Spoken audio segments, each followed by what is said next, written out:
All right, everybody. Welcome, welcome, welcome. So glad to be here with all of you. It's going to be a great conversation tonight. We've got a special guest. We got some special announcements. It's going to be awesome. So hit the like button, hit the subscribe button, hit the notifications bell. We are going to have a great conversation tonight. Let's go. The American century. I say that the century on which we are entering can be and must be the century of the common man. A radical redistribution of economic power. I mean, we know that racism is just a byproduct of capitalism. Everything would be all right if everything was put back in the hands of the people. We need a government that will make sure Americans are taken care of and organize the economy to serve the people, not the profits of a wealthy few. We now have the techniques and the resources to get rid of poverty. We got to start getting out there with the people. Get out of the movement and get to the masses. We need a government of action.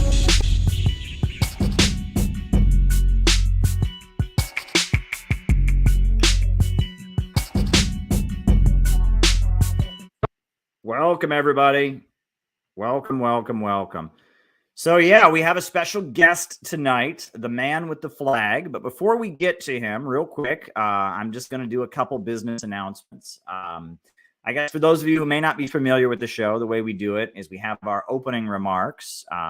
Tonight, the opening remarks will include a guest. We do our opening, and during that opening, I'm writing down these super chats. Then we do a roll call. We find out who's here, who's on the other side of the camera. Then after that, after we do that, then at that point, we answer super chat questions for the rest of the night. So if there's something you'd like me to answer in the second half of the show, by all means, send me a super chat. I will be writing it down. And that's the way these things work. Now, before we get to our opening remarks, couple quick announcements. First big announcement that you are probably already aware of is that we are having a conference in Washington, D.C. in March. And that conference is called the Summit Against Hypocrisy. Joe Biden is having his Summit for Democracy, his third annual anti-China, anti-Russia propaganda circus. And so we are going to counter it with a pre-buttal the weekend before called the Summit Against Hypocrisy. And it's going to be awesome. So sign up, register if you haven't already done it. If you want to donate to help us do it, these things do cost money. So we appreciate donations. There's a donation link. I just dropped it in the chat. Also, if you want to donate to support the work that I do on this channel, you can buy me a coffee. We have that link down there. You can sign up on the Patreon. There's number of other ways to help us out. But sign up for the Summit Against Hypocrisy. That's going to be very important. And I am going to announce at this time that we are going to have a very special guest join us at the Summit Against Hypocrisy in Washington, D.C. March 25th and 26th in Washington, D.C., we are having our Summit Against Hypocrisy, and we're going to have a very special guest. And that guest is Jyoti Brar, the leader of the Communist Party of Great Britain, Marxist-Leninist. She's a frequent guest on Crosstalk. She's written a number of books and pamphlets about anti-imperialism and socialism. She's a lifelong anti-imperialist. She has met Gaddafi. She has been to Palestine to support the people of Gaza against the Zionists. She is a lifelong revolutionary anti-imperialist activist from the UK, very outspoken on many issues, and she's going to be with us in D.C. We are so excited. She's flying in for the conference. She's going to be one of our guests of honor. There's a couple other people, tentative guests that will be announced. It'll be mainly us, though. It'll be mainly CPI members giving speeches to counter the propaganda that Joe Biden will be spreading. And it's going to be an important gathering. And our events are always great. There's always a lot of singing, always a lot of chanting and speeches. And, it's really, really great. And if you saw the great event we just did in Washington, D.C., more video of it is coming soon with Scouter and all that. It's awesome. It's awesome. So we're going to do that once again. Please sign up. It'll be in Washington, D.C. It'll be March 25th and 26th. It's going to be awesome. We're going to talk about peaceful reunification of the Korean Peninsula. We're going to talk about hands off Russia, hands off China, hands off Cuba, Venezuela, and Iran. And U.S. imperialism out of Africa, and how the USA is not really democratic, and how working people's lives are disregarded. We're going to talk about the thing in East Palestine, the chemical wreck. We're going to talk about, third parties and how third parties in the United States are suppressed. Nick Brana from the People's Party is going to be speaking to talk about how third parties are suppressed. We're going to have other guests. We're going to have people talking about the labor movement. It's going to be a lot of topics that'll be covered. It's a 2-day conference. This is the 2-day anti-imperialist extravaganza in Washington, D.C. that you just don't want to miss. And my new book will be released. I have a new book called Where is America Going? That'll be released. We'll be, releasing it at the event formally. So a lot is going to be there. And our guest tonight is somebody that I know is going to be there. He'll be there at our March 25th conference in Washington, D.C., and he's a famous anti-imperialist. A man I'm about to bring on, Ryan Cotten. Ryan Cotten is the legendary man with the flag. His face was all over MSNBC and CNN and Fox because he brought with him a Russian flag to the anti-imperialist rally that happened last weekend in Washington, D.C. He's at the center of widespread controversy. The NAFO social media trolls are all after him, but we love him. This is the great Ryan Cotten. Everybody say hello to Ryan Cotten, the man with the flag. Welcome, Ryan. How are you? Hey. Yeah, I confess it was me. It was you, huh? Yeah. Okay. Yeah. There you go. Well, we're glad to have you. Ryan, first tell us about yourself. I mean, I don't know much about you. I mean, I know you, and I know a lot about you, but I guess the audience doesn't, right? Talk about what you do for a living, where you came from, all of that. Just kind of give us the lowdown on who you are. Yeah, well, my name's Ryan Cotten. I've been working with the Center for Political Innovation for about 2 years now. I'm a pharmacist in my work. That's kind of what led me into studying economics and getting interested in philosophy and Marxism, learning how to care for my patients in a different way, I suppose. But I'm originally from the Midwest, originally from South Dakota. Wow, South Dakota. Today I live in Oakland, California. Very good. Yeah. So what was it like growing up in South Dakota? I've been out there once. I think I went to a Native American reservation there when I was a teenager. What's it like out there? Well, I can relate to a lot of how you describe Ohio. It's pretty conservative, and growing up around a lot of Christians, and it was a struggle for me, I guess, growing up in kind of this liberal world, this postmodern world. It took me a while to actually come around to realizing that it was kind of a blessing, my upbringing. Yeah. Well, now I'm curious, you mentioned that it was because you're a pharmacist that you got into anti-imperialist politics and studied economics. Tell us about your political journey.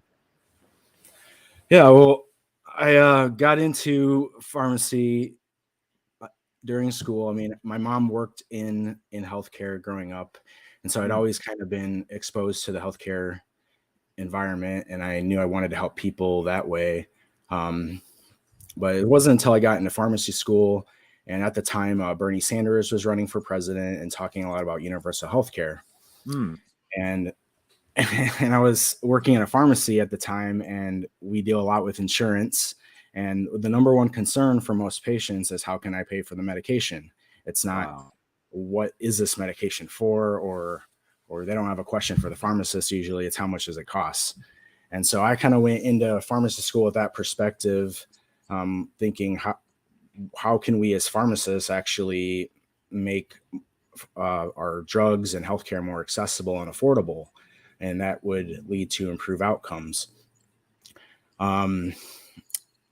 I started working in the insurance industry and realized that the ability of the pharmacist and the ability of the actual healthcare team within these organizations is pretty limited, because what really rules at the end of the day is finance capital. And I mean, ultimately that kind of led me into economic and political understandings, and finally kind of ran into class analysis, those ideas from Marx, and that kind of changed the way I thought about healthcare as kind of an institution of the superstructure being influenced by an economic base. Absolutely. So I think as a healthcare professional, if we are taught to put the patients first, and I think right now the only way to do that is fighting imperialism, because imperialism is holding back the outcomes of our patients today. Yeah, right. That's interesting now. You know, a lot of people are mad about how much the drugs they buy behind the counter cost, but very few of them think it has anything to do with the war in Ukraine. But I guess you're there to make that link for me and for the audience. So tell us about the connection. Well, I would just say one connection I think a lot about is how blinded these prices are. I mean, patients, when they are purchasing medicines, usually they're paying a copay. And so the copay is already kind of subsidized by this system. And to be able to get that nice copay, you have to pay a premium and a deductible to be able to get the insurance. And so there's this whole insurance industry that really is functioning kind of as a middleman and adds this kind of parasitic value that really doesn't reflect any real value in the real world. And so really these drug prices are increasing our rent prices, and it's having an effect kind of all across the board to and I mean these prices are really helping out the 1%, the rentier financial class. It's not helping the rest of the people. And I mean, we're all kind of being squeezed as healthcare is increasingly getting more and more expensive as this healthcare crisis intensifies, or economic crisis intensifies. Right. So make the connection for us to this war in Ukraine. How is this connected? I mean, I think that as this economic crisis is intensifying, drug prices are going up, and what the ruling class is seeing is that their ability to sustain their profits are being more and more limited. And so what we're seeing is a global political breakdown, and they need to find an outlet for their markets. And right now, China and Russia are kind of the only obstacle in the way of that. Yeah, absolutely. Absolutely. So I guess, describe why it is that you felt it was necessary to bring a Russian flag to the rally. Describe your point of view on the situation. Yeah, I mean, so I think the whole world is probably watching this rally right now, considering just how high the stakes are. We're on the verge of a thermonuclear World War III. And I think it's really important that we as Americans hold this flag and show that we support the Russian people. We want to be friends with the Russian people. We're not their enemies. And so, I mean, here in America, we only hear one side of the story. The censorship here, some say it's worse than the USSR. And so, and we're not hearing the other side of the story. Like Rachel Maddow and the mainstream media, they want us to hate Russia. They want us to see the Russian flag as a symbol of hate. They want to ban, censor anything Russian, and uncritically support Ukraine. I mean, we're sending $100 billion of our own tax money to fund Zelensky to keep this war going. And so I don't think we should give in to this 1984 style Red Scare. We need to stand up and not turn our backs on the Russian people abroad and at home. Absolutely. Absolutely. I couldn't agree more. Not everyone at the rally obviously had your perspective. Do you want to kind of break down the different perspectives that were at the rally and how you kind of related to the rally?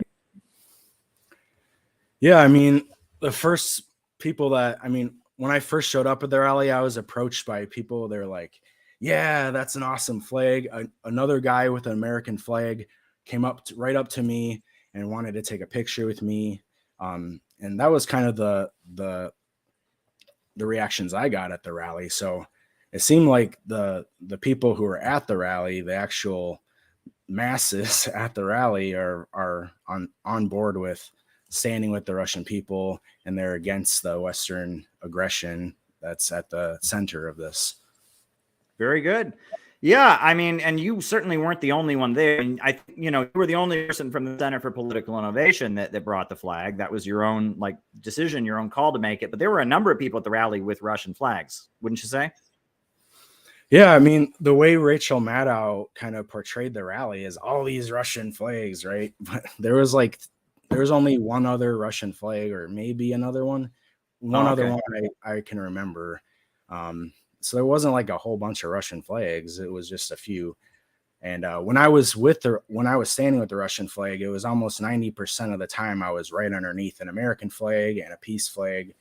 And I actually, thinking about it now, if I were to redo this, I would have brought an American flag and had kind of both side by side, I think.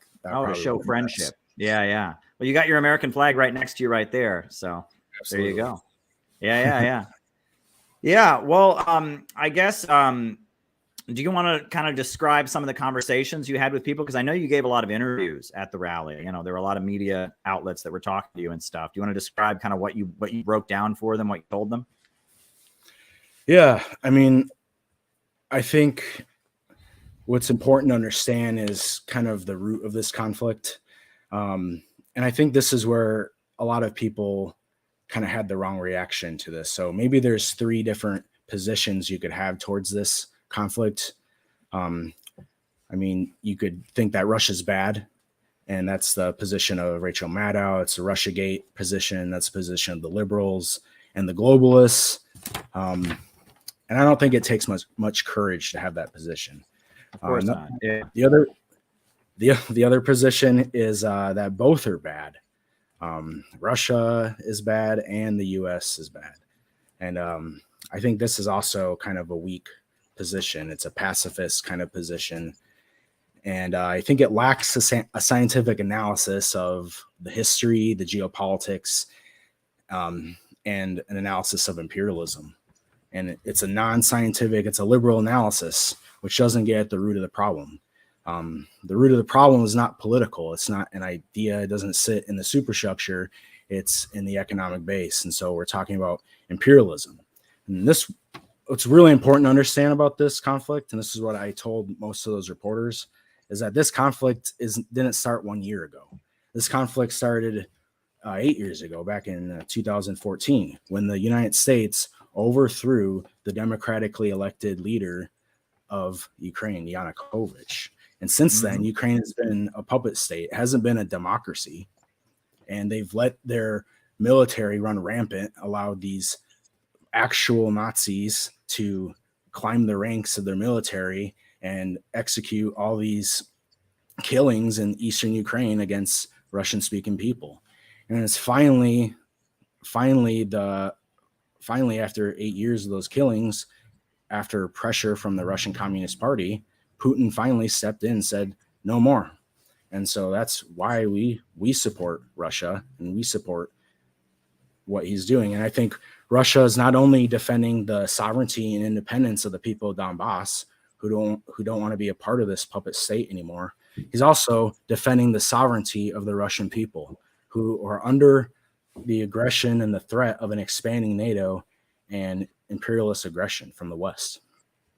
Yeah, well, we have Gala. She says, thank you, Ryan, for your support of the Russian people and the truth. P.S. The Russian flag doesn't mean you support the invasion war.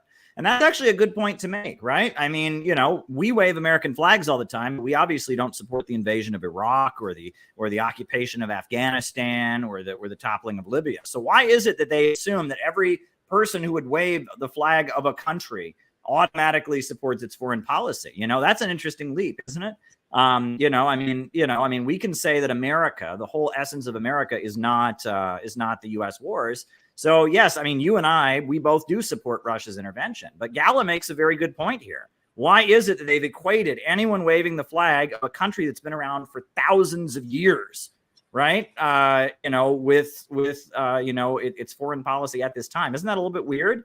It does hint that they are trying to destroy Russia. And that's what, when I cover the UN Security Council, Ambassador Ndebenzia keeps pointing out that that there are repeatedly statements made from U.S. leaders about balkanizing Russia, dismembering Russia. They want to take this country apart. It wasn't enough to destroy the Soviet Union. Now they want to destroy the Russian Federation. What do you think of that?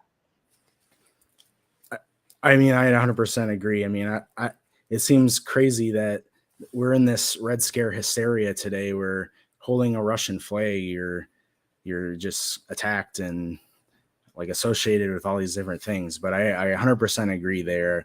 They are after Russia.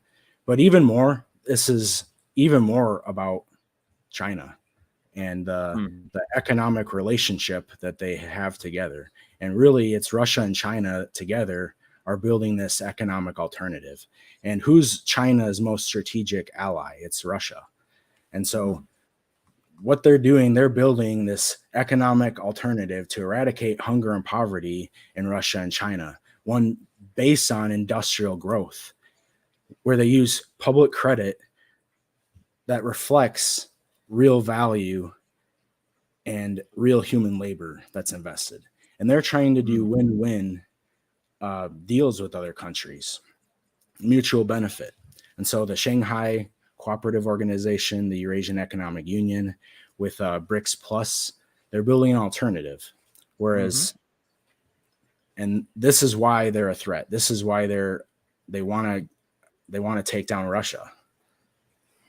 Yeah, no, it's to defend that same global financial system that's making it so Americans can't afford to buy medicine at the pharmacy. I mean, it's exactly. It's this, capitalism in its monopoly stage, reaching a dead end and becoming destructive and barbaric. I mean, that's what we're seeing. I would argue. But let's get to the facts, though. We all know what really happened, Ryan, is that you and I, we got together and we said, how can we ruin the reputation of the people on the stage? I know, we'll dispatch Ryan to stand next to the stage and hold a flag, and this shall ruin the image of various speakers who don't agree with Ryan, and then we shall destroy the rally. Rachel Maddow was planning to do a positive piece on this rally, but we'll ruin that. She'll see Ryan with the flag, and then she'll know what to say. Is that what happened, Ryan? No, not at all. No, I can't get over this. Do people really think that like, oh, if it was all Ryan's fault that Rachel Maddow gave a negative coverage? I mean, that's what people have been saying. I mean, they've been literally trying to say that the negative coverage that Rachel Maddow gave to this rally is somehow the fault of one man with a flag. I really don't buy that. But yeah, what do you make of that? I mean, what do you make of that? What do you make of people saying this? We didn't even talk about flags at all before this event. This had nothing to do with CPI, really.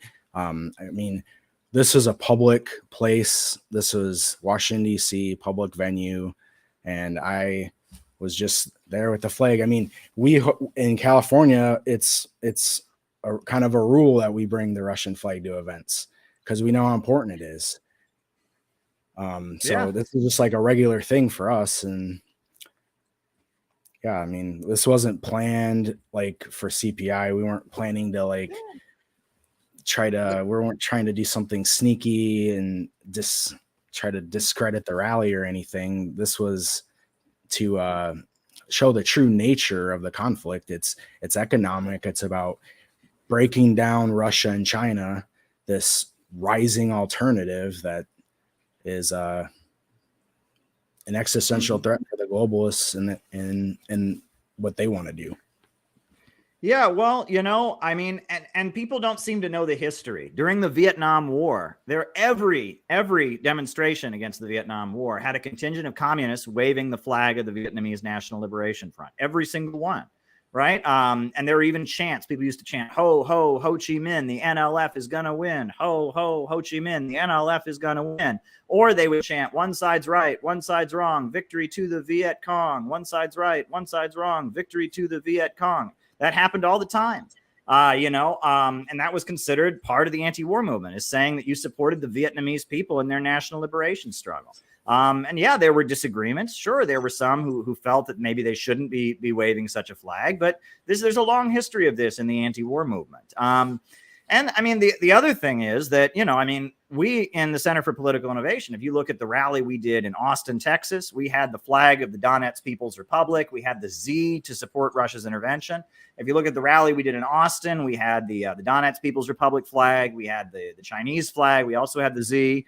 We've been doing this for months. We were listed as an official sponsor. We donated money. We financed the rally and we promoted the rally. We made videos. We did everything we could to promote the rally. I was on here telling people to get your ass to DC, and we did a reception, a very nice reception, where all kinds of people, I mean, well over 100, maybe even 160 people, got free food, and we gave a platform to Scott Ritter, and, we were big supporters of this event. So, if they didn't want Russian flags at the rally, maybe they should have invited us to a planning meeting or talked to us beforehand and said, don't do this, I mean, and we would have done it. You know what I mean? The last thing we ever wanted to do was piss off the organizers. Maybe since we were official sponsors, they should have invited us on the Zoom calls, had one of our speakers on the main stage. You know what I mean? Elizabeth got to speak at the closing rally, which was very good. Had one of our speakers on the main stage, and we could have all been in the same team about this. You know what I mean?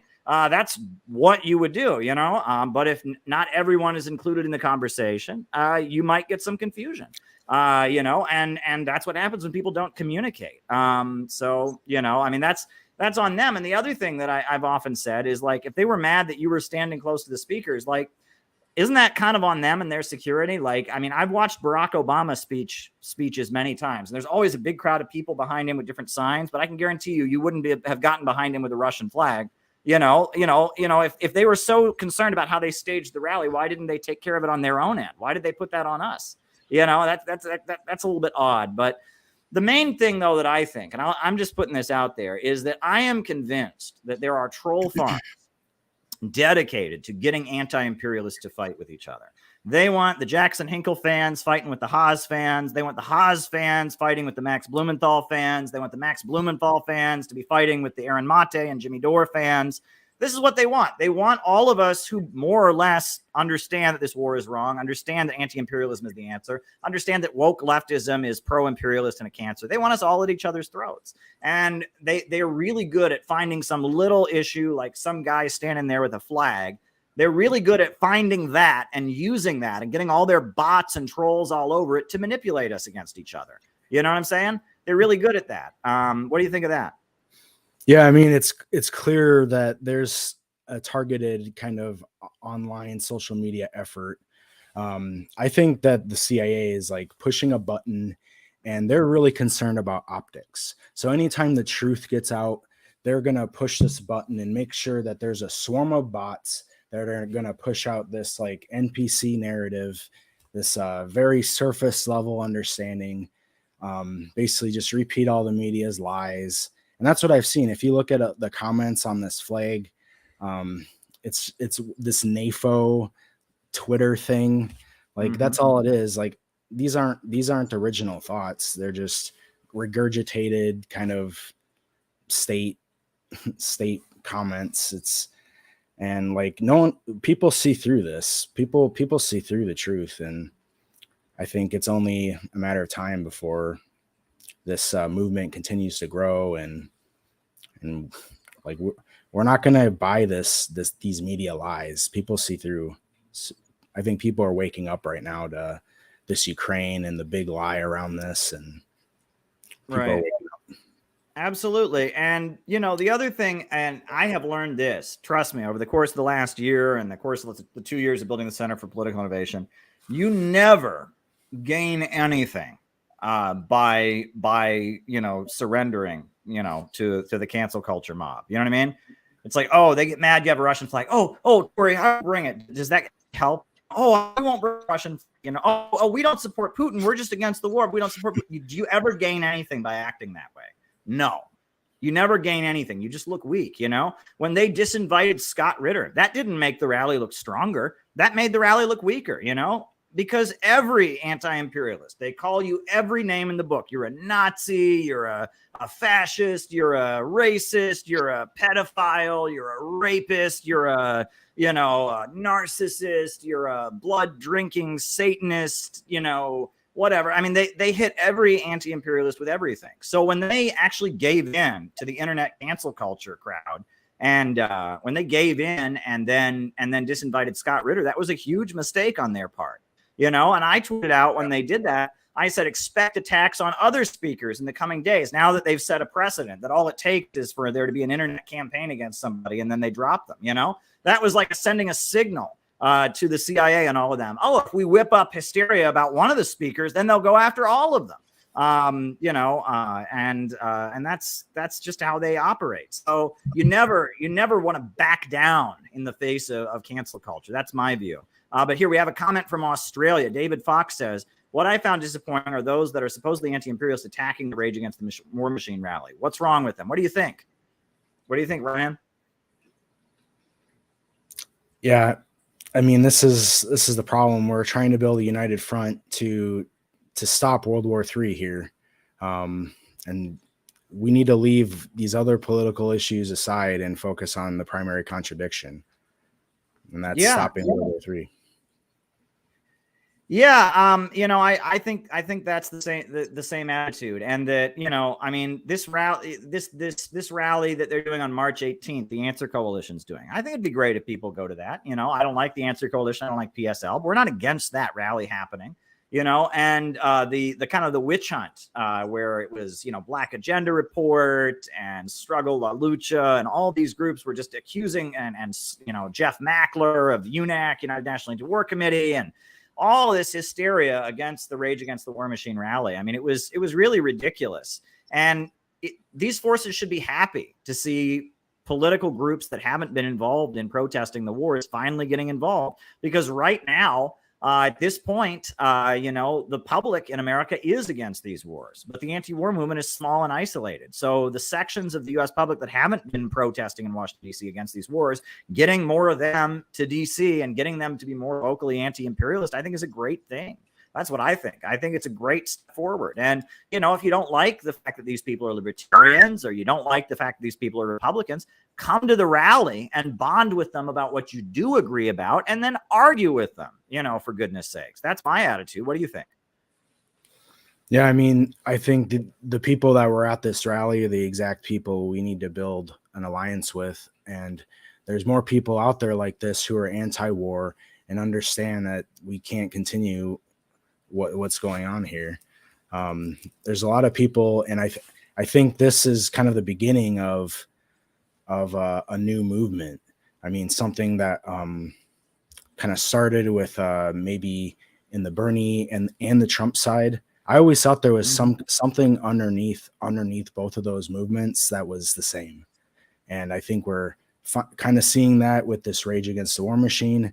And there is something the same. What is the same is the objective communist movement. We understand communism as a movement of the people, and that's going on. It's happening regardless, and the people are rising up against this imperialism, and we're seeing something with Rage Against the War Machine. I think it's going to continue. I'm really excited about it. I am too. I am very, very excited about it. Also, you know, you were there. You were doing security at our reception. Do you want to comment on the reception with Scott Ritter and the Uhuru movement and all of that? Do you want to comment on that? Anything? Yeah, I was overwhelmed by how many people we got. It was pretty great to see so many people there to see Scott Ritter and hear a real anti-imperialist message, and that's what we offer at the CPI event. So hoping a lot of people come to the Summit Against Hypocrisy. Mm-hmm. You're going to be there, correct?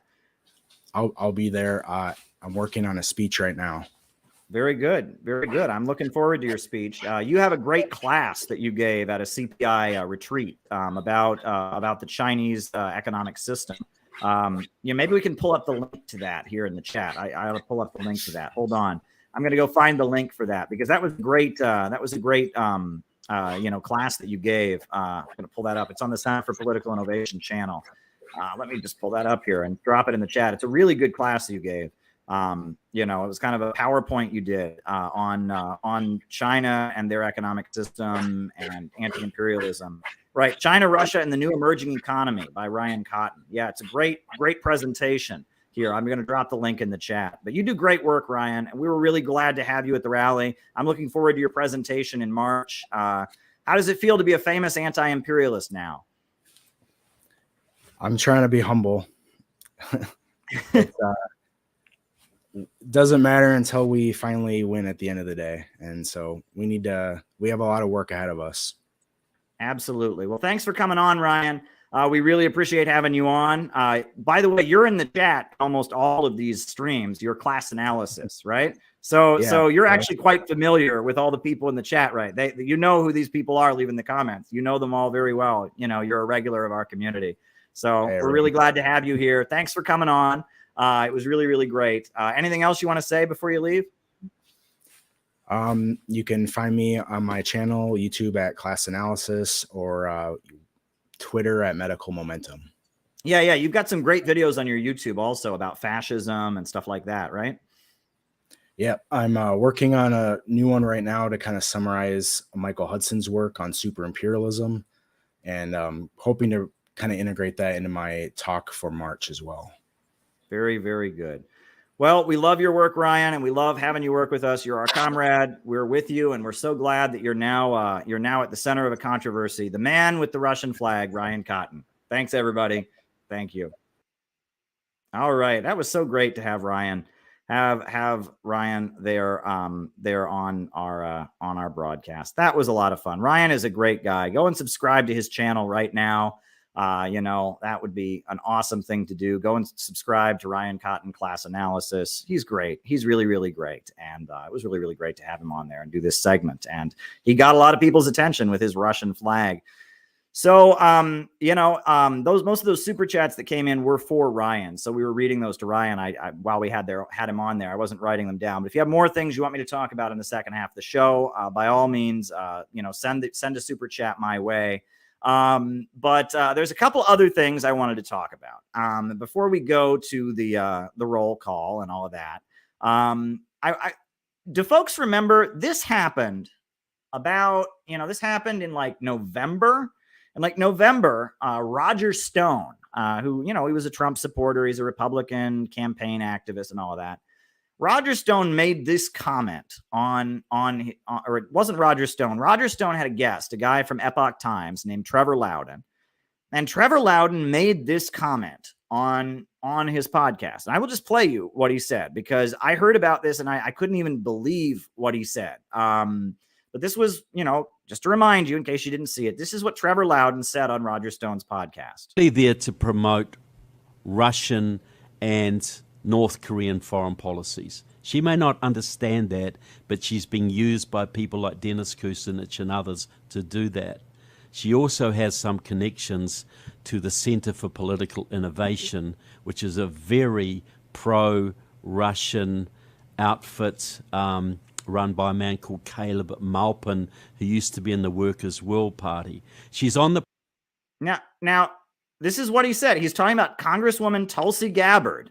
Just in case. She also has some connections to the Center for Political Innovation, which is a very pro-Russian outfit run by a man called Caleb Maupin, who used to be in the Workers' World Party. She's on the...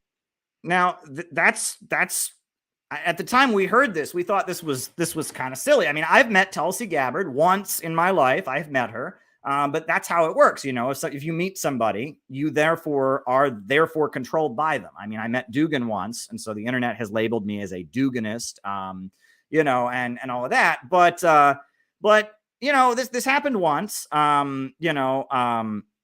this happened once. And so whatever. I mean, and, I saw that and I thought, it's possible. I mean, I admire Tulsi Gabbard. I've tweeted in support of her, and there's some journalists and YouTube people, and there's people I know who consider Tulsi Gabbard to be their friends and have met with her and had meetings and stuff. So, it's possible. Maybe she's read my work or something like that. And I just kind of thought, hey, I shouldn't completely laugh it off and dismiss it. Maybe I've only met her once in my life, but maybe she watches the YouTube channel. Maybe she sees me on RT. Who knows, right? Who knows, right? And I just kind of laughed it off. But then something happened. This week, a video dropped on Tulsi Gabbard's channel. where she was talking with Jordan Peterson. And I watched this video. And this video made me go, uh-huh. So this is the video that Tulsi Gabbard dropped this week on her channel. She's talking with Jordan Peterson, and this is what she says. Two questions on the Hillary front. I mean, one of the reasons she terrified me, I suppose, is that it was pretty damn obvious that she's been aiming at the presidency for 50 years. Sure. And that's a long time. And you got to ask yourself, what is driving someone who's that committed to that goal? And the goal is clearly the presidency. It's not what could be done with the presidency. And it's not like she was dragged in kicking and screaming by people who were overwhelmingly impressed by her prowess and who, enjoined upon her for moral reasons to consider a career in government. It's like, no. She's been laser focused on being the first female president of the United States for God only knows how long. And so that's concerning to me. But then that doesn't answer the next or address the next mystery, which is given that she's a Democrat and given that the Democrats should in principle be somewhat skeptical, let's say, of fascist collusion between corporation and government and a little bit skeptical on the military industrial Starts out with them talking about Hillary Clinton, but it takes an interesting turn. side. Why do you think that her record indicates that she's such a hawk on the military front? Is that a compensation? Is she attempting this is a cheap, psychological interpretation. It could easily be wrong. Is she trying to look tough on the foreign policy front to mitigate against any criticism of the fact that she might not be capable of that? Or what's going on? Why is she doing that? I don't think that's such a cheap analysis or assumption to make, because that is a reality, and that is one of my fears, not only about her, but also about some others who have been in those types of position. Like who? Like who, Tulsi? You look at someone like Kamala Harris, for example. She's a breath away from the presidency, and I have lost track of how many feeble breath, conversations. Unfortunately. Yes. Interesting. Let's see where this goes. Exactly, which is incredibly concerning. I have lost track of how many American service members I have spoken with who are absolutely terrified about the prospect of a President Harris for that reason. She's proven. You mean facing off against someone like Vladimir Putin, for example? Wouldn't that be lovely? Kamala Harris versus Vladimir Putin. Oh, yeah. Or anyone, but somebody like her who is weak, who lacks understanding in foreign policy, who feels the need to prove herself, to prove her strength, to stand up with the big boys and look tough and somehow believe. Interesting. Kamala Harris has a need to prove herself and look tough and stand up with the big boys. I think I've heard this somewhere before. Believe that, well, hey, the best way to do that is to go drop some bombs somewhere and start a war.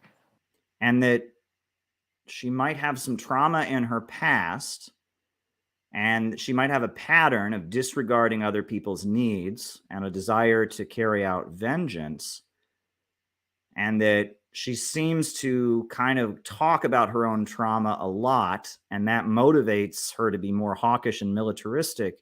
I've heard this somewhere. This is a terrifying prospect for someone, and you see this, yes, with some women who feel like they have to go and look tough, but that only happens if they're not actually strong, internally strong.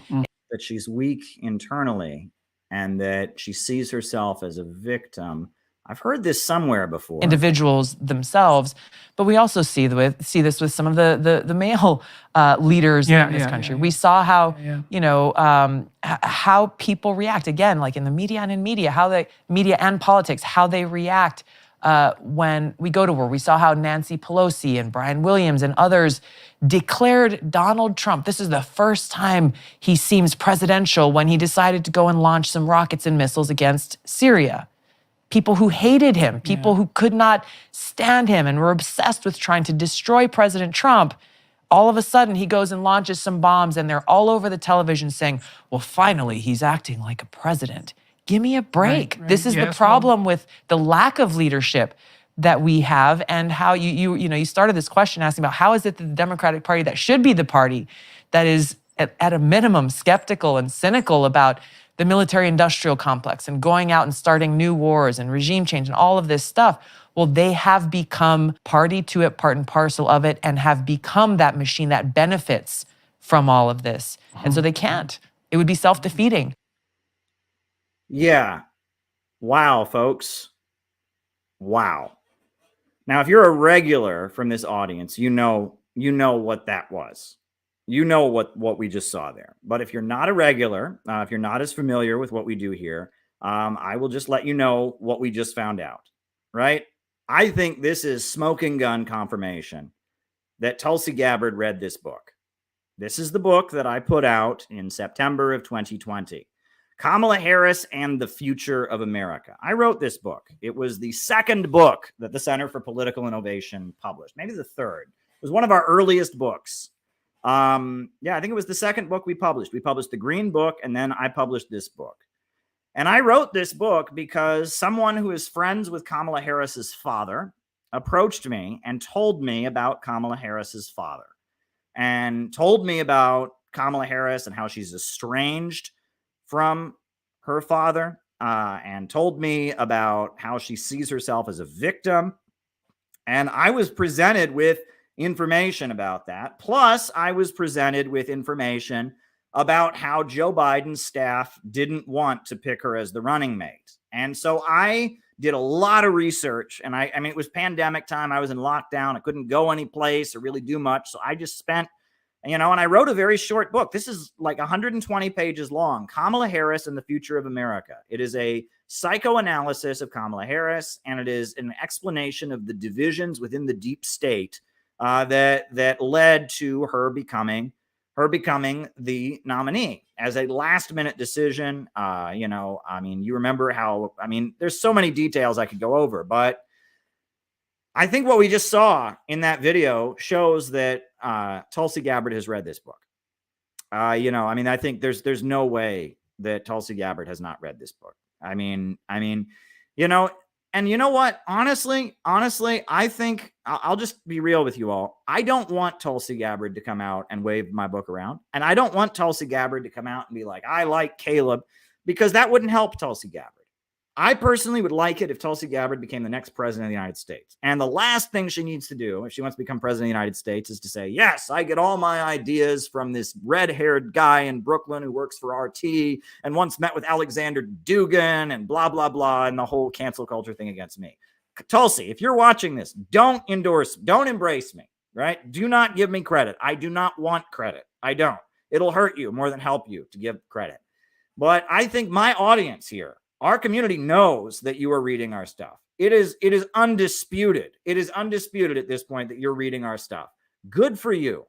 And the fact that the Center for Political Innovation, the fact that this has been picked up on already, that, this guy who writes for Epoch Times is already baiting her over our relationship. I've met you once in your life. I was a reporter at an event where you spoke, but now we know you're reading my stuff, and now we also know that your enemies are out there accusing you of working with Caleb Maupin of the Center for Political Innovation and the Workers' World Party. I haven't been with them since 2015, but whatever. You know what I mean? The fact that her enemies are already baiting her over some association with me, and the fact that she's now using talking points from my book and my research into Kamala Harris's past, it's a fact. Tulsi Gabbard is paying attention to what we do. Tulsi Gabbard is reading my stuff. This is a fact. There's no escaping this. Sure, there's this chance that this is all just a big coincidence, right? Never say never. This could all just be a good big coincidence, or maybe somebody in her staff read the book, didn't tell her about the book, but just told her about Kamala Harris. I don't know. I don't know. Okay, but this is a really good sign, and this shows that the work that we are doing is having an impact. So I want everyone who worked to promote this book, everyone who was like buying this book, giving this book as a gift to people, this is a big deal. This is a really, really, really big deal. I think we should be proud of ourselves. I think we should be really, really proud of ourselves. This is a huge breakthrough. To think that we're not having an impact is a huge, huge understatement. right? I mean, this is a really big deal. When I saw that video, I almost had tears in my eyes. I was like, holy shit, she read the book. She read the book. And I was just like, this is huge. This is huge. This is huge. This is huge. I was watching this. I was just like, holy shit. It's huge. So, do not underestimate the work that we do. The whole world watches these streams. There's about 200 of us watching right now. But after every stream I do, there's at least 2,000 people who watch this. There's all kinds of people who watch these streams and don't leave comments, don't say anything. There's a lot of lurkers, and we have an impact with the work that we do. We have an impact with the work that we do. Do not doubt it. Holy shit. Holy shit. Holy shit. You know what I mean? Do not doubt that the work that we do is really, really, really important. But there's also a bad side to this. All right. There's also a bad side to this. And I'll be honest with you about this too. Right. And I just, I've said this before. I also know for a fact that there's somebody else who knows about this book, and her face is on the screen right now. Maybe she personally doesn't know about it. She's the vice president, but her staff knows about it. And I know that because there's somebody who I know who has a relative who used to work in her office. And I know through the grapevine that there is a copy of this book somewhere in the offices of Kamala Harris's staff. They know this book exists, and that's not good. And I'm sure they don't like it. I'm sure they're not thrilled about the book, and they know about this book. I've done extensive interviews about this book on Sputnik Radio and on international television, and the deep state also knows about this book, right? If that, and I know that too, and that's not good. And honestly, for all I know, some of the attacks that have been leveled against me in the last year may have something to do with this book. They might. I mean, we don't know for a fact, but some of the attacks leveled against me have been deeply psychological. Did you notice that? They seem to, just like in my book, I got into Kamala Harris's psyche. I got into why she's motivated, the trauma that she has, the rage she has. And I got into that and what motivates her and her history and all of that. And I think that's completely fair game. At the time I was writing the book, I actually said to a few people I said, should I do this? Should I do this? And they said to me, Caleb, she's running for president. She could have her finger on a nuclear button. So she's fair game. And that's true. When someone's running for president, they're fair game. They're fair game at that point, right? I mean, we have a right to investigate where they came from. We have a right to know about their family issues and their background because she's running for president. And I thought, do I really want to do this? And I thought, you know what? I have a responsibility to do it. She could be president of the United States, right? She's got vicious sadism and cruelty within her soul. She wants to kill. There was an innocent man who was on death row. She tried to block DNA evidence to get him executed. All right. She sent thousands of people to jail for smoking marijuana. And then when they asked her if she smoked marijuana, she's just like, ha, ha, ha, half my family's from Jamaica. What do you think? Ha, ha, ha, ha. She bragged about locking up the parents of low-income children because their children skipped school. So because of that, when someone that dangerous and that sadistic and that demented, and someone who's that damaged psychologically, someone who loathes their father so much and has so much trauma that she obsesses with her own childhood. She literally has T-shirts made with her face as a 10-year-old child on them. She screams in the middle of a campaign when she's calling out Joe Biden. She screams, "That girl was me." And she's having like a flashback, like a trauma childhood flashback in the middle of her campaign. You have a responsibility. It's okay. It's okay to talk about it. And so I did. And I thought, if she was like my neighbor, I wouldn't talk about it. If she was like somebody that I knew, I wouldn't talk about it. But God damn it, she's running for president of the United States. She's the vice presidential nominee. I ought to talk about what I know. And the fact that someone who knew her father came to me and said, Caleb, you ought to do something with this. You ought to do something with this. There's someone that I worked with, can't say who, but he knew the father through his job, a similar line of work, and don't want to get into too much detail. And he came to me and he said, do something with this, Caleb. Do something with this. You got to do something with this. At that point, at that point, I felt it was necessary to publish the book.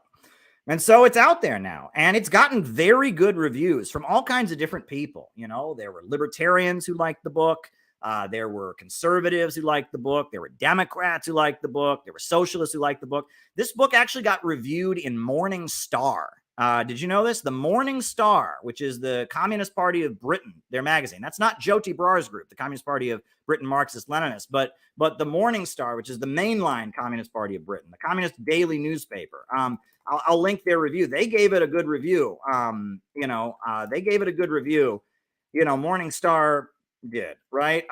Morning Star, and the fact that the daily socialist newspaper in Britain, way bigger than any like socialist newspaper in America, the fact that they gave it a review, that's a really, really big deal. That's a really, really big deal. And a lot of people that I know, they read this book and then they gave it to like 3 friends. I said, Gabby, let her friend borrow it.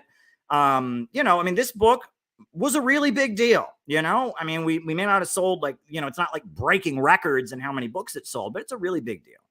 And we went after Kamala for her childhood trauma, for her narcissism and how she sees herself.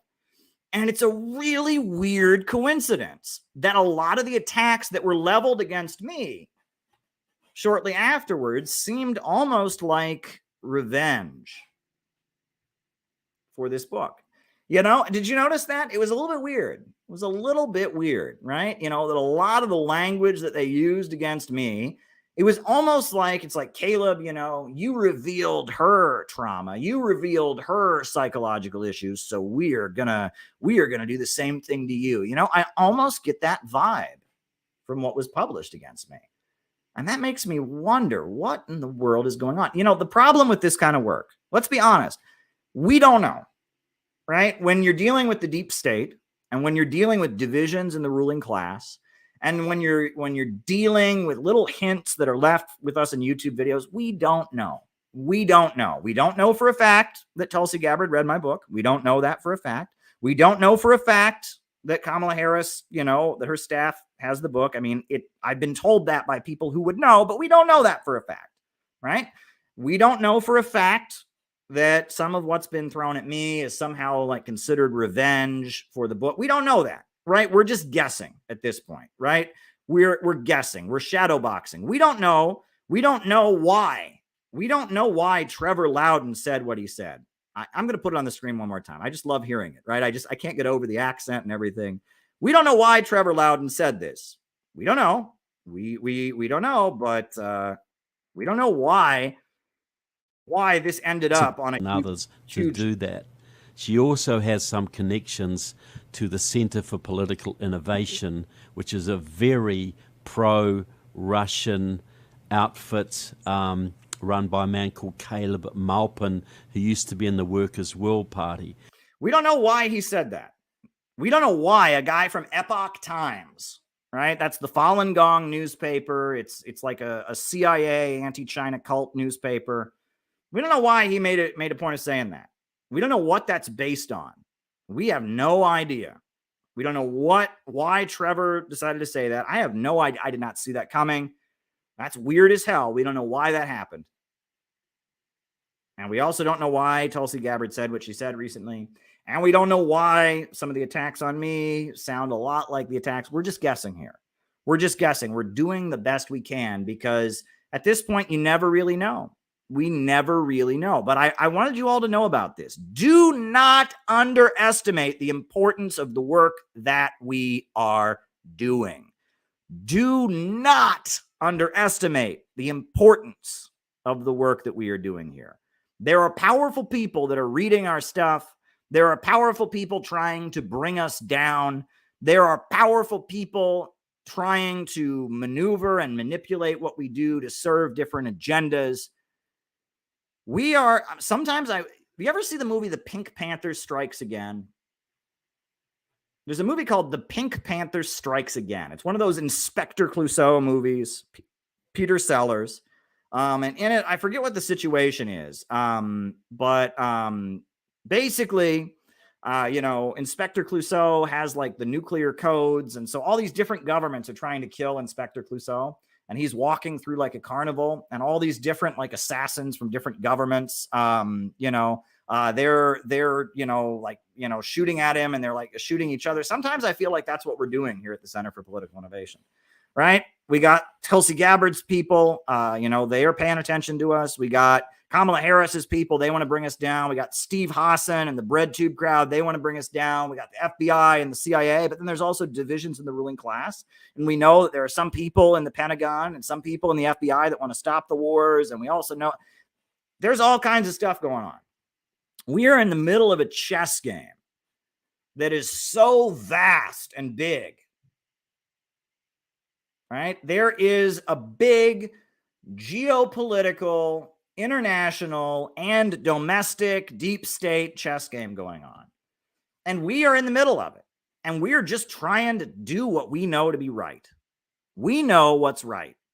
We know that imperialism is a nightmare for humanity. The global financial system is grinding the world into poverty. We know that. We know that capitalism, the system where profits come before people, is doomed. We know that the answer is not degrowth. The answer is unleashing human creativity with a government of action where the banks and the factories and the major centers of economic power are organized to serve public good. We know that Russia and China have broken out of that system and are building their people up and eradicating poverty and moving ahead with fusion energy research. We know that. We know what's right and we know what's true. And now we are trying to navigate through a very confusing, diverse minefield of different forces. Some of them want to harm us. Some of them want to manipulate us. Some of them want to use us. Some of them want to align with us. And we are doing our best to walk this tightrope. And the only thing we've got to stand on is the truth. That's really all we've got. When we know something is true, someone once told me, Caleb, don't ever say anything that you don't know to be true. But if you know something's true, scream it from the heavens. That's all we can do. Right? If we don't know something's true, if we're not sure about something, there's no need to do anything about it. But when we know something is true, when we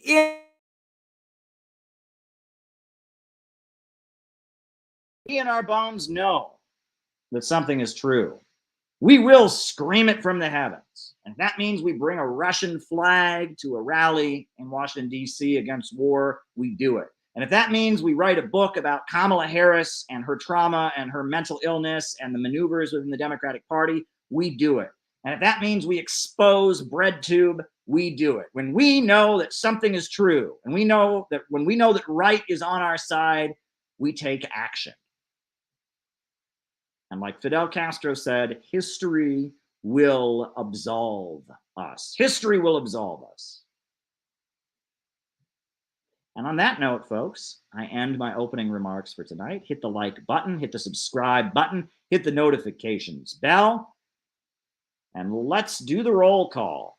Let's do the roll call. Who's with us tonight? Names and locations. Names and locations. Who is with us tonight? Names and locations. Who's with us? Names and locations. Debunk the Soviet. Okay. Debunk anti-Soviet lies about Glenn Lease. All right. All right. Tyler in Missouri. Sydney in Australia. Jim in Harrisburg. Killian in Milwaukee. Bendigo, Australia. We got Sylvia from Berlin, loves my videos. Elizabeth Y in Oregon, shout out to you. You worked hard this weekend. JT24 in Mississippi. Juan in Quito. Carolyn and Dario from Brooklyn. Marilyn and Quinn. Lori Spencer in Oklahoma. We got Yada Yisrael in Chicago. GGF in New York. Jamie in St. Paul. We got Mike in Miami. Chairman Michael, you're awesome. You're awesome. Kieran from San Diego is with us. We got West Virginia, Redneck Red, Synthetic Leftist College, Gavin, Timoshenko in St. Louis. We got Karen Mendes out in Germany, keeping the faith. Love your stuff, Karen. We got Christina in Portland. Welcome, Christina. We got Barry McKenzie in Northern Australia. We got Bob Troy in New York. Kentucky salutes the CPI. Very, very good. We got Briggy. I met you this weekend, Briggy. I got to meet you. You're awesome, Briggy. We love you. So glad. We got Mogadishu, someone from Somalia is watching. We got Lumpia Logic. She also worked really hard this weekend and did great work. Wow, we got Auckland and New Zealand with us. John McCarthy. John McCarthy brought a whole bus, a whole car full of people from the Midwest to our conference, and to the anti-war rally. John McCarthy, shout out to you. Wow, this is a chat full of doers, isn't it, right? This is a chat full of people who get shit done. This is not an armchair revolutionary chat. We got some awesome people. We got Mary at the DMV. Welcome, Mary. Chan in the state of Georgia. Luca in Singapore. Chester, England. Ian Foster. Alex from Brazil. Ventos in Rochester. Patty in Joshua Tree. Welcome, Patty. Love your work, Patty. We ought to check in. I ought to give you a call, Patty. We've been in touch for a long time, and you do great work. Patty's a folk musician, by the way. I don't know if you guys knew that. She does folk music. Alex from Brazil is with us. Micah in Las Vegas is with us. Very, very, very good. Very, very, very, very good. Anybody else? Names and locations. Names. Micah in Las Vegas. Names and locations. Names and locations. Who is with us tonight? Names and locations. I will call you out as I see you. And keep in mind, I know there are people watching who are lurkers who don't say anything. And that's okay. You're allowed to be that. You're allowed to be that. Ryan in Oakland is still with us. He did a great interview. Go back to the beginning of the stream and watch our interview with Ryan, the man with the flag out in Oakland, originally from South Dakota. Troy in San Francisco is with us. David Fox from Bendigo, Australia is with us. Welcome, welcome, welcome, everybody. Welcome, welcome, welcome, welcome, welcome, welcome. So glad to have you all here with us tonight. Jenny Lynn from Cincinnati is with us. She's sporting a Russian flag. Welcome, Jenny Lynn. Welcome, welcome, welcome. Well, if people have more super chat questions, by all means, shoot them my way. We have a second half of the show coming up, and Rupert, you read my mind, because we are going to have some folk music tonight. There is going to be some folk music tonight. And if people have more super chats, by all means, send them, because if not, it's going to be a short second half of the show, because most of the super chats that came in were for Ryan, but I've got one about Lend-Lease. But if people have any more questions, send them, because that's how the second half of the show works, is I answer people's super chat questions. But there's a song called The Banks of Marble, right? It's a socialist folk song that goes back many years. I think it goes back to like 1900. It's one of the oldest socialist folk songs in the United States, The Banks of Marble. The chorus goes, "The banks are made of marble with a guard at every door." Do I know about Samantha Smith? No, I don't. I'll write it down, but Samantha Smith. Maybe people in the chat can tell me who Samantha Smith is. I don't know about Samantha Smith. So there we go. But the chorus to this song is, "The banks are made of marble with a guard at every door, and the vaults are stuffed with silver that the workers sweated for." Right? And really the song is about overproduction. It's about, poverty amid plenty. It's an old socialist song, from 1900. However, there is a communist group called the Progressive Labor Party, and they recorded their own version of it, and they called it "Smash the Banks of Marble." And they modernized it, because a lot of the song, it's pretty old or whatever. So this is the Progressive Labor Party's version of The Banks of Marble. It's called "Smash the Banks of Marble." So let me just pull that up here.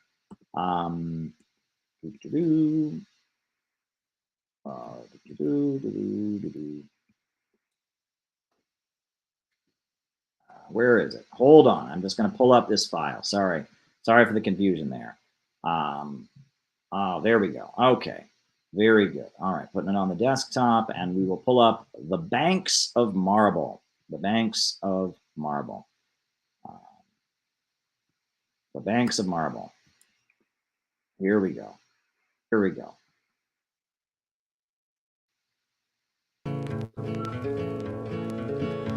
We've traveled round this country from shore to shining shore, and it really made us angry, the things we heard and saw.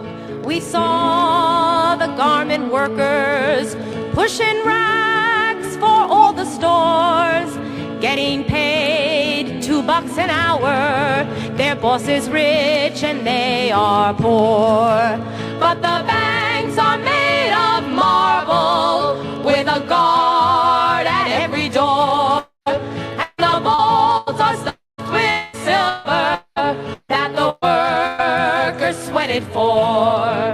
And we've seen the folks on welfare with no clothes or food to eat, while the rich man cuts the budget as he lives on Easy Street. But the banks are made of marble with a guard at every door, and the vaults are stuffed with silver that the workers sweated for.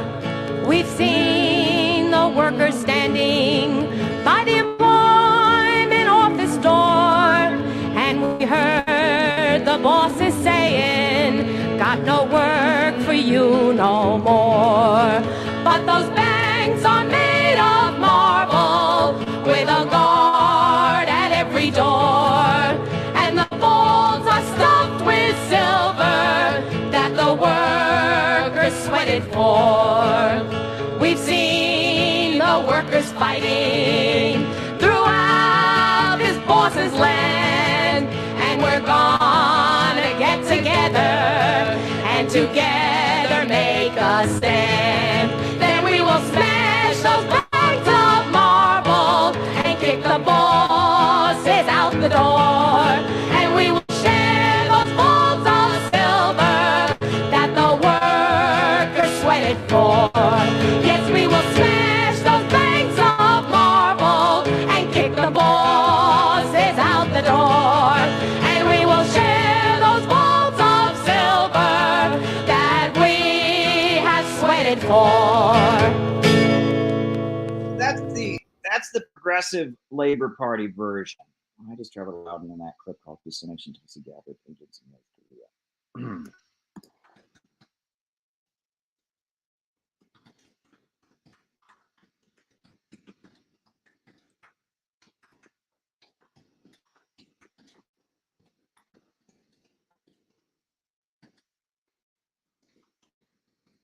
Very good question, John, and I'm writing down. But there's actually, I saw what Gavin said, and you're right that that the original lyrics, are a little bit different. So I'm going to put on another version. I'm going to put somebody playing the original version on. So we'll put, this is somebody doing the original version, just so you have a sense, because the original lyrics are a little more poetic, I guess. They focus more on the poverty amid plenty stuff, right? The original lyrics. So this is a version with the original lyrics. Because you don't really get a sense of poverty amid plenty. You just kind of get that things are unfair from this version. But from the original version, you get more of a Marxist, poverty amid plenty kind of version. So this is another version. This is more the original version. It's cold, the banks of marble.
But the banks are made of marble, the guard,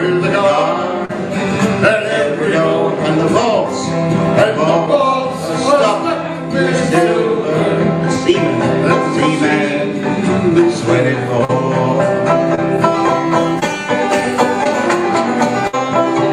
I've seen the weary miner scrubbing coal dust from his back. I heard his children crying, got no coal to heat the shack. But the banks are made of marble with a garden every door, and the vaults are stuffed with silver that the light is sweated for.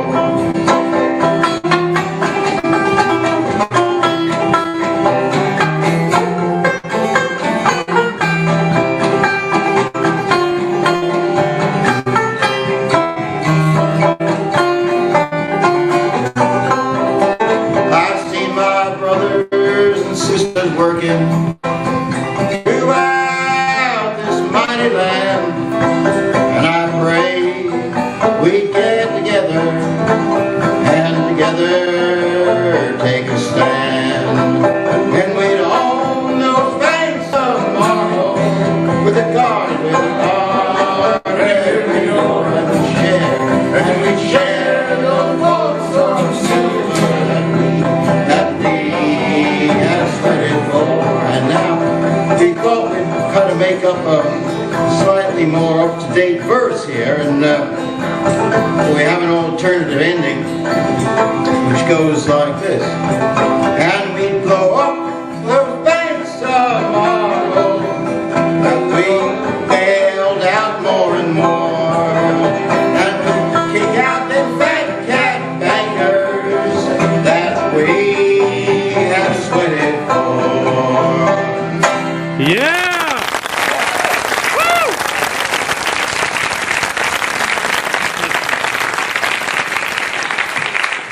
So there you go. That's a classic. But that verse about the miner, right? I always talk about the coal miner's riddle on here. But what's the verse about the miner? It's have you seen the weary miner scrubbing coal dust from his back, and have you heard his children crying with no coal to heat the shack? Right? And that's the coal miner's riddle, right? That's, the coal miner says, he's there with his son. The son says, "Father, why is it so cold?" The son says, and the father says, "Because I can't afford any coal to heat the stove." And he says, "Why can't we afford any coal?" He says, "Because I lost my job at the coal mine." He says, "Why did you lose your job at the coal mine?" He says, "Because there is too much coal." That's capitalism. And that's Marxism. And that is the Marxist critique of capitalism. Under capitalism, abundance creates poverty. The more wealth that is created, the poorer everyone gets. The more technology advances, the fewer people get hired, and you have an economic crisis. This is Marxism. This is why we published this old classic by Friedrich Engels, Socialism, Utopian and Scientific, the scientific critique of capitalism by Friedrich Engels. The scientific critique is that it creates poverty amid plenty. And what makes the Center for Political Innovation unique is that our critique of capitalism is not that everyone just has too much stuff and we need to be poorer. It's not that, oh, Mother Earth is going to die because everyone's using fossil fuels. We got to degrow. No. The problem with capitalism is that it can't handle technological progress and that we need a government of action to fight for working families. Our understanding, our critique of capitalism is rooted in scientific Marxism. The understanding that capitalism creates poverty amid abundance. We stand outcast and starving amid the wonders we have made. Johnny Blazer gave a great, rendition of it, an explanation of it when he performed his music at our event on Saturday. That understanding is so rare these days. And that's why we published our own version of the classic Engels book that lays it all out there. Very short book by Friedrich Engels. Socialism, Utopian, and Scientific, but he explains it in here. And the cover, beautifully designed by Fox Green, is of a high-tech utopia, the kind of society we could have if we got rid of the irrationality of markets, right? If we got rid of capitalism, if we had a rationally planned economy, we could build a high-tech, beautiful future. But, you know, this understanding of capitalism, that the problem is poverty created by abundance and all of that, I obviously didn't invent it. It comes from Marx, comes from Engels, but more modern versions of it, you can read The Future is Up to Us by Nelson Peary. This is a very good book that goes into great detail explaining it. You can also, if you want to hear more about it and learn more about it, you can read High Tech, Low Pay by Sam Marcy, the founder of the Workers' World Party. Sam Marcy, the Marxist analysis, the changing character of the working class. He wrote extensively about this. And you can also, if you really want, you can read Low Wage Capitalism, What the New Globalized High-Tech Imperialism Means for the Class Struggle in the U.S. by Fred Goldstein. So those are 3 books you can read, and I quote from all 3 of them in my new book. I quote from all 3 of them. And this is the understanding of the problems of capitalism that is so rare. So many people claim to be Marxists these days, but none of them talk about the built-in problem of capitalism, poverty created by abundance. And my new book that will be coming out very shortly, and everyone who attends our conference in March will get a copy of it. It'll go into great detail about it. So, you know, we got a lot of work to do. This conference in March is looking to be something special. It's looking to be really, really something special. I'm going to pull up the link, one more time, and make sure if you haven't signed up already, please register. We need to know how many guests we're going to have. Got to know how many books to order because you're all getting a free book. Got to know how many guests we're going to have, and also, if you want to just help us do the conference, there is a donate button in that link where it just says donate. So if you want to donate, that would be awesome because we could use a donation because these things are not cheap, and it's gonna be tricky, but it's worth it. It's gonna be a tricky event, and we're pulling out all the stops to make sure it's comfortable. We got a crowd of out-of-town volunteers coming into town to make it happen. We also want to have people, promoting it during the actual Democracy Summit and such. So got a lot to do. It's going to be an exciting month of March. But we're enjoying the last few days of February here. We're high coming out of our great event that we just had. So yeah, welcome folks. Welcome. Hit the like button, hit the subscribe button, hit the notifications bell. And I guess now we've got a number of super chats for me to answer. So the first one is debunk anti-Soviet lies about Lend-Lease. Well, this is what we hear, right? And when you argue with people about communism and about communist history, often what they do is they lie, and then the lie is debunked, and they say, oh yeah, but, and then they come up with another lie, and then that lie is debunked, and then they're like, oh yeah, but, and then they come up with another lie. So usually the way the conversation goes around World War II is they say, well, Stalin was just as bad as Hitler. And you say, no, Stalin's the guy who defeated Hitler. Stalin built a global communist, anti-fascist united front. Georgy Dimitrov and all over the world, communists were fighting against fascism. They went to Spain and volunteered to fight fascism. There was the Battle of Cable Street against Oswald Mosley in London. The communists had underground resistance in Nazi Germany. No, that's just bull honking, right? And no country lost more fighting Hitler than the Soviet Union did. And the Soviet Red Army, there were hit songs like Stalin wasn't Stalin. And there's all kinds of, U.S. military leaders who talk about the amazing achievements of the Soviet Union in defeating Hitler. That's bullshit. Wow. So it's like, oh, first lie debunked. So then, now, first they tried to tell you Stalin was just as bad as Hitler, was Hitler's buddy or something. First lie debunked. Well, then they say, oh, but everyone knows the only reason the Russians won is because their winter is so bad. It wasn't any strength on the part of the Russians. No, the Russians weren't good military people or anything like that. It was just because it's so cold over there. Well, then you point out that actually, no, that's why Napoleon lost. Napoleon was defeated by the winter, and Hitler's hero was Napoleon. Hitler spent his whole life studying the life of Napoleon. So Hitler went out of his way to attack the Soviet Union before the winter, with enough time before the winter set in. Hitler actually went out of his way and planned to not have to fight the Russians in the winter. So second, and actually the Russians managed to just keep fighting him, and so until the winter came, and the winter helped them. So that's just bull honky. So the winter did it. It was just the winter. It's just too cold. It was the winter defeated Hitler. The Soviet Union did nothing. Debunked. Second lie debunked. Right. So then the third lie. Well, Caleb, the only reason that the Soviet Union defeated Hitler is because of this thing called Lend-Lease, where the United States gave weapons to the Soviet Union. So that's why they won. It has nothing to do with the heroism of the people. It has nothing to do with, hey, really?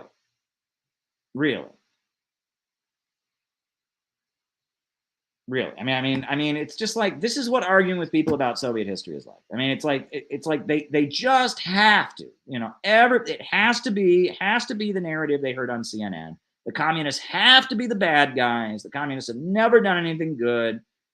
It's just like, open a history book, please. The heroism of the Soviet people was sung from the heavens. The whole world was cheering for them. You want to read some good books on what the Soviet Union, I've got a few there.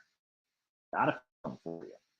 Right? There's a very good book called People on Our Side by Edgar Snow. I've got that here somewhere, right?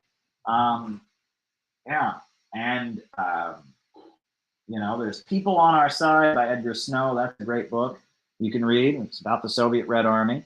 There's a good book by Anna Louise Strong called The Soviets Expected It, which goes into detail about the heroism of the Soviet people in the fight against the Nazi invaders. There's a lot that's been written. This is a good one, The Pattern of Soviet Power by Edgar Snow. This is a very good book about the heroic role of the Soviet Union in defeating the Nazis. The Pattern of Soviet Power. And he went to the Soviet Union. Edgar Snow, an American journalist from Missouri, went there and observed directly the fighting they were doing. What else? Right? What else do we have here?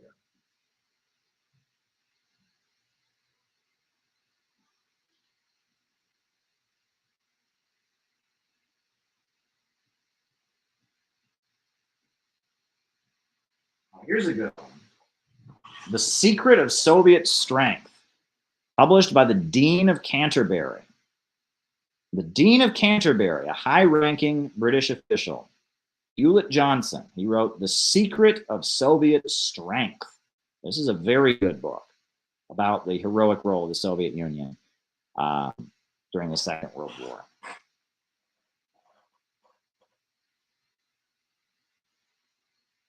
Very good stuff.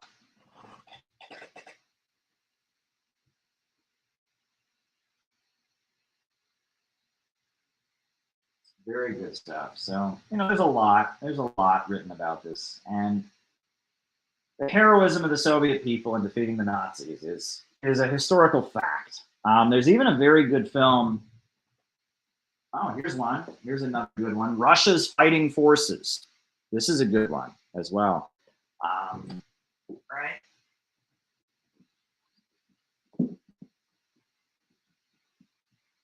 Right. Good stuff. But okay, I'll address that.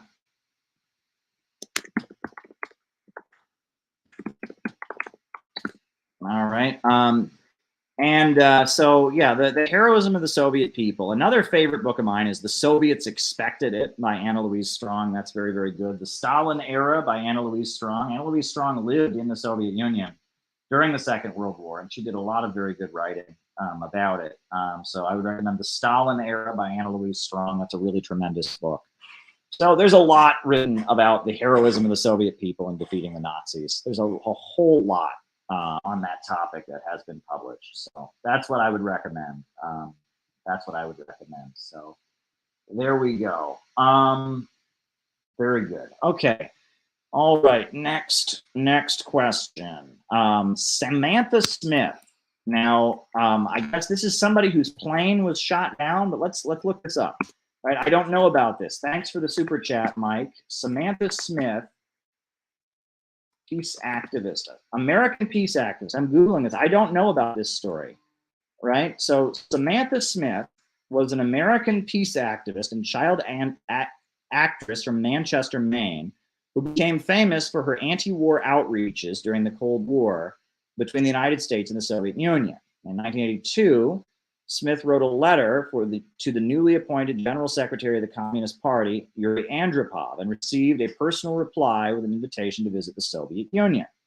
Let's see, I got another kind of super chat here from the Rockfin. This is, it's Caleb. Remember, some of us lurkers are just tardy, watching on delay. Absolutely, absolutely. But I'll write that down. And thank you, Ellie. Thank you, Ellie.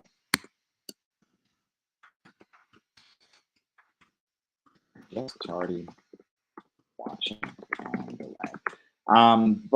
So Sandy Smith, I have heard of this. Right? She's a child actress. Attracted extensive media attention in both countries as a goodwill ambassador, becoming known as America's youngest ambassador, and subsequently participating in peacemaking activities in Japan. With the assistance of her father, she wrote a book, Journey to the Soviet Union. Smith died at the age of 13 in 1985 on board Bar Harbor Airlines, which crashed short of the runway. So now someone's saying her plane was shot down. Sandy Smith plane shot down. What is that? Is there truth to this, right? That she died in a plane crash, right? Is there new evidence about this or something, right? What happened with this? Is there new evidence about the Sandy Smith stuff? Because I've heard about this young woman who wrote the letter to Andropov and such, but is there new evidence about the case, about Sandra Smith? I see it's a famous case here, but let me know about that. It sounds interesting if there's new evidence that she was intentionally killed or something like that. Very good. All right. So what would I say? Here's the next super chat. What would I say to Ukrainians who say Russia colonized them and forced them to speak Russian? That was true before the Russian Revolution, right? I mean, Lenin called the Russian Empire, he called it the prison house of nations. But after the Russian Revolution, it was the Soviet Union that first drew the borders of Ukraine. This was pointed out by Putin in his speech at the beginning of the denazification operation. It was the Soviet Union that first drew the borders of where Ukraine was. That's the first thing. Second thing is that Ukrainian as a written language was promoted by the Soviet government. The Soviet government, because of the fact that the Ukrainian language had been suppressed under the Tsar, the Soviet government made a point of promoting the Ukrainian language and teaching it in all the schools. And Lenin was obsessed with the rights of oppressed nationalities. And that actually Putin criticizes Lenin and says that Lenin focused too much on labeling people as different nationalities. And as a result, there was some division. But the Bolsheviks, they had a house of nationalities in their national government. There was the House of Nationalities. Those different nations were represented, and the Bolsheviks were constantly promoting oppressed nations. Furthermore, who brought electricity to the Ukraine? In fact, Ukraine was the center of the 5-year economic plans of Stalin. Under the leadership of Stalin, Ukraine had the biggest hydroelectric power plant in the world, the Dnieper Dam. And it was the Soviet Union that electrified and industrialized Ukraine.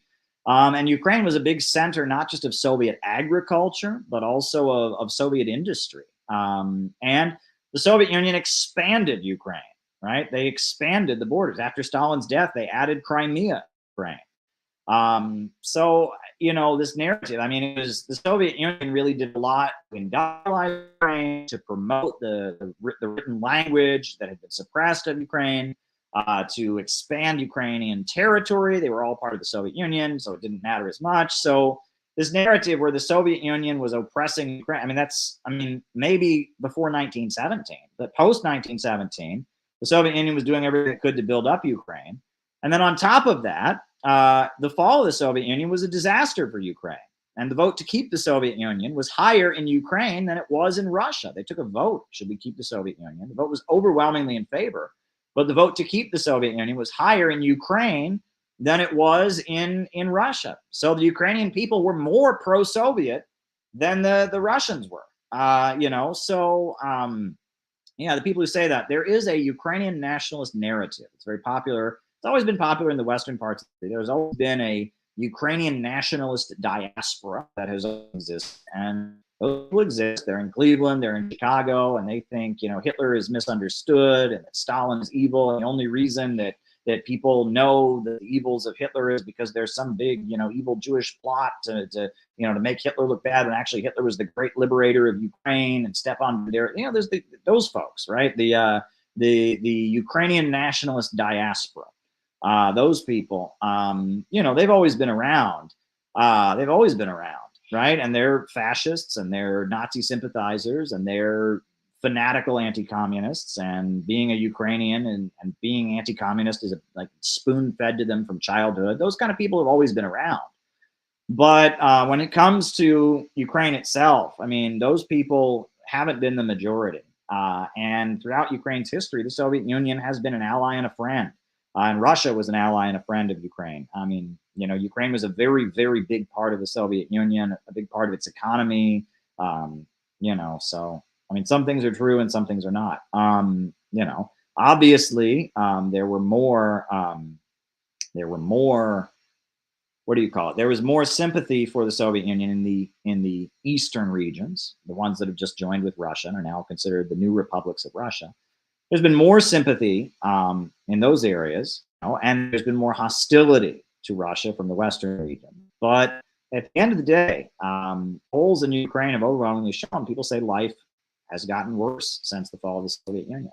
Well, the Soviet Union was particularly bad in Ukraine. There were cities that only had electricity for, like, you know, a few hours a day, etc. So, you know, it was a particularly bad time in the 1990s. Ukraine was very badly hit with austerity, etc. So there we go. There we go. Next, why does Trevor Loudon in that clip call Dennis Kucinich and Tulsi Gabbard agents of North Korea? Tulsi Gabbard is one of the biggest advocates of peace with North Korea. She criticized the Trump administration for not trying hard enough in their peace talks. And it was under her leadership in Hawaii that every Hawaiian citizen got a notice that an atomic bomb was headed toward Hawaii, and there was mass panic. And Tulsi Gabbard criticized the Trump administration for being too demanding in its talks, and she was a huge supporter of peace with North Korea. Dennis Kucinich has always been a friend of peace. I don't know about his stance regarding North Korea. I know he's very pro-Palestine. One thing that I remember is when I was in Cleveland, Dennis Kucinich, the guy who ran his office, was a member of the Communist Party USA named Rick Nagin.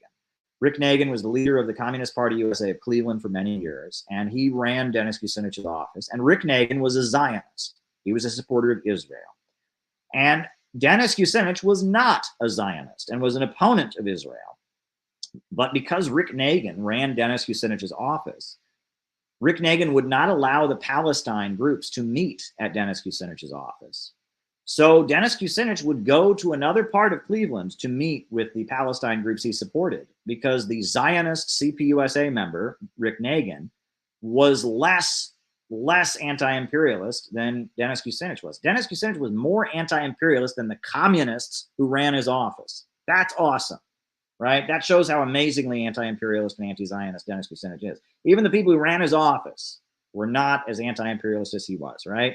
And I mean, the fact that any member of the Communist Party USA could be a supporter of Israel to the point they wouldn't Palestine activists meet place is ridiculous. But I remember that and thinking, wow, Dennis Kucinich is awesome. You know, the fact that the CPUSA guy, Rick Nagin, won't allow Palestine groups to meet at the office. And Dennis says, fine, I'm going to go meet with them somewhere else. That's amazing to me. That's utterly amazing to me. You'd think it was Dennis Kucinich's office, so maybe he could, you know, just tell Rick Nagin to shut up. Maybe Rick Nagin was so important, you know, politics, that's how these things work. So there you go. There you go. All righty. Any thoughts on Russia suspending the New START treaty? It's a disaster. It's an absolute disaster. Nuclear war is not a joke, and anything possible to renew dialogue with Russia to get those things going. Our leaders have done everything they can to antagonize Russia. And so, of course, is Russia going to, you know, say, oh, okay, well, we'll let you, you know, isolate our economy. We'll let you, you know, go all out and try to destroy us. And oh, yeah, but we'll negotiate. No, Russia has to, you know, draw the line and say, look, you know, we deserve our end of the bargain here. So I hope that the United States will stop antagonizing Russia to the point that Russia is ready to restart the negotiations. That should be a huge alarm bell. the fact that Russia has pulled out of that. That's a big deal. And I hope that the negotiations for the New START treaty begin as soon as possible. We need nuclear treaties. Scott Ritter, when he spoke at our event, that's one thing he talked about, is those treaties and how important the INF treaty was and keeping people safe, and how there are near misses where people could die. We need to prevent thermonuclear war.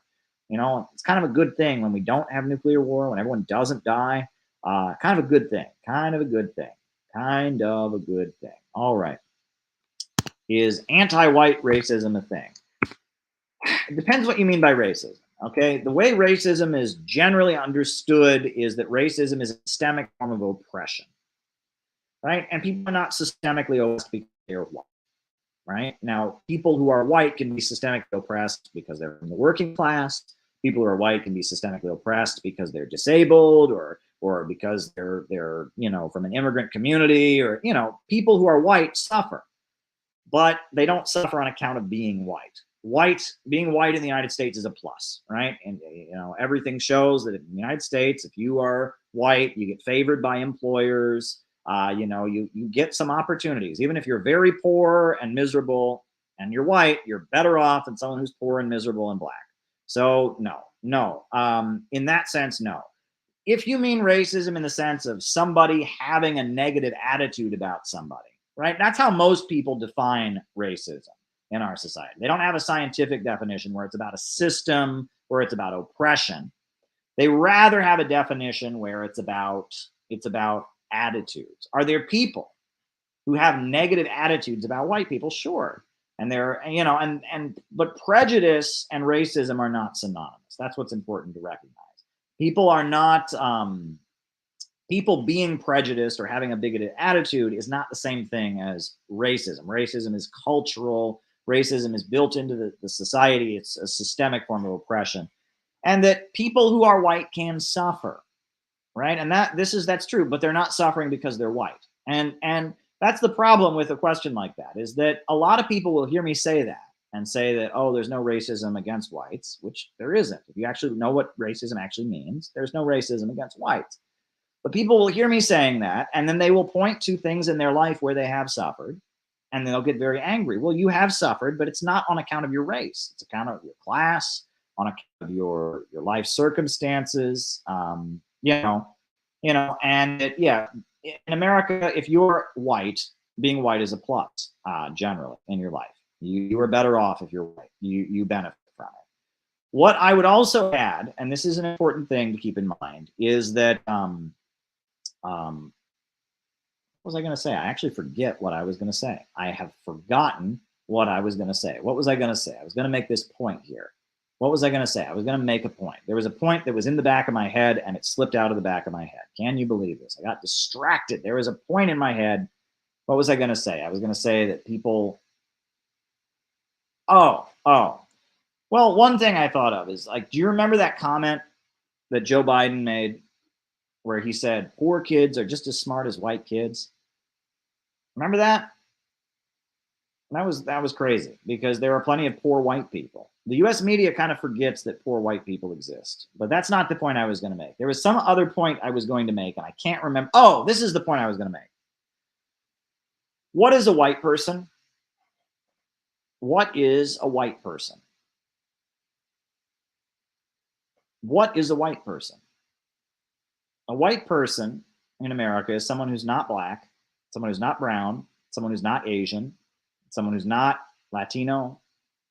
That's what a white person is. Someone who's not an Arab, you know, someone who's not a Pacific Islander, someone who's not, Southeast Asian. And that's how you can tell that whites are not oppressed, is because it's just a negative. If you're white in the United States, it means you're the de facto, right? Right. In the United States, what makes you a white person? It means you're not from an oppressed group. That's really what it means. It means that you're from you're not a group, that faces discrimination.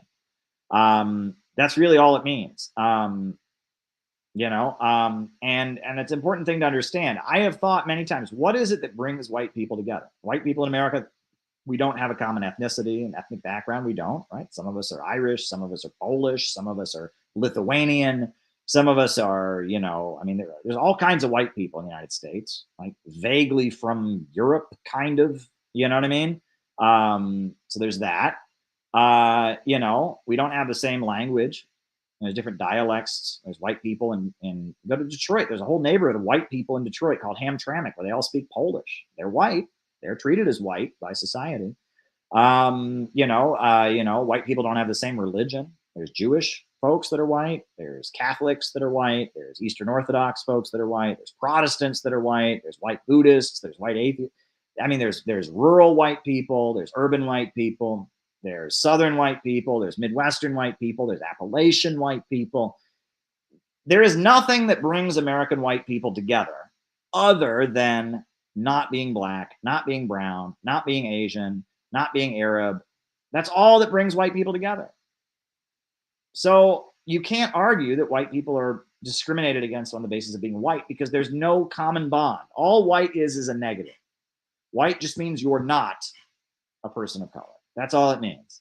And so, you know, and that's why white nationalism is bullshit.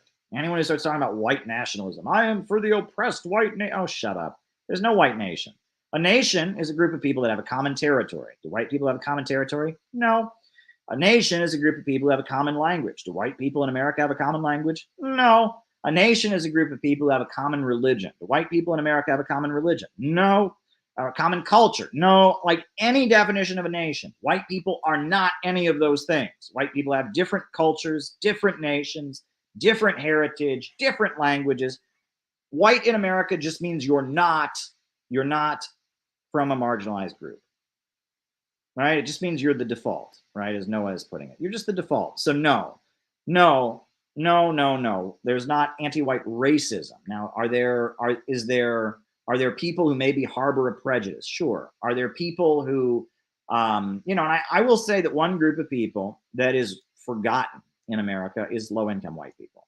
Low-income white people are the most hated. Not the most hated. I shouldn't say they're the most hated. That was wrong. That came out completely wrong. They're not the most hated. They're the most forgotten, I would argue, right? The hardships that low-income white people face are not acknowledged by anybody.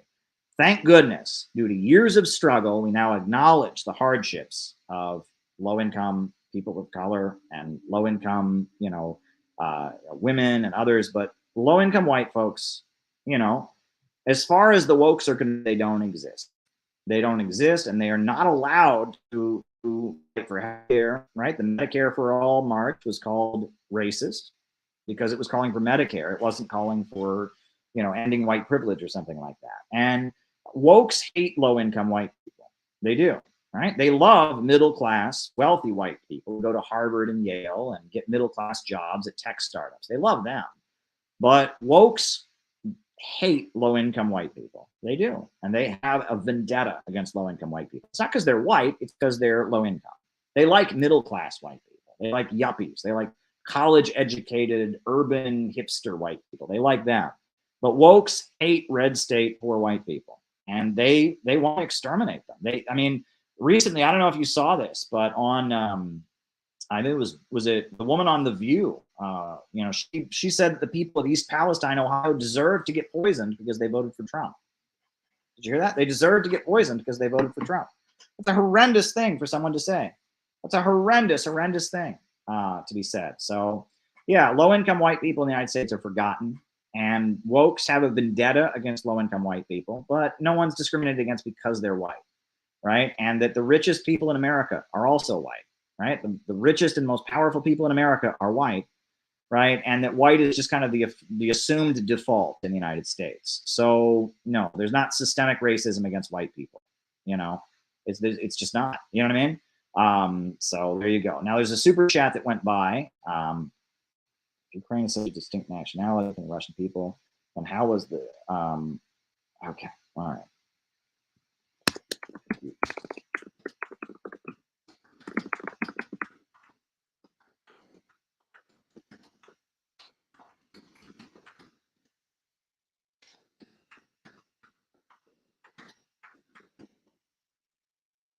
Okay, very good. So the next super chat we've got is Ellie is reminding that some of us lurkers are just tardy and watching on delay. That's fine. You're welcome to do that. And lurkers are welcome too. You don't have to say anything, right? You know, there's no requirement that you participate in the chat. If you want to remain anonymous as part of this conversation, you are welcome to do that. But yeah, I appreciate people watching this the next day. It's always lively to engage with people in the chat. It's always a lot of fun, but people that are watching, and also let's remember we're on different platforms. We are right now streaming on Facebook, on YouTube, and on Rockfin. Then afterwards, this goes up on Rumble. This goes up on Odyssey.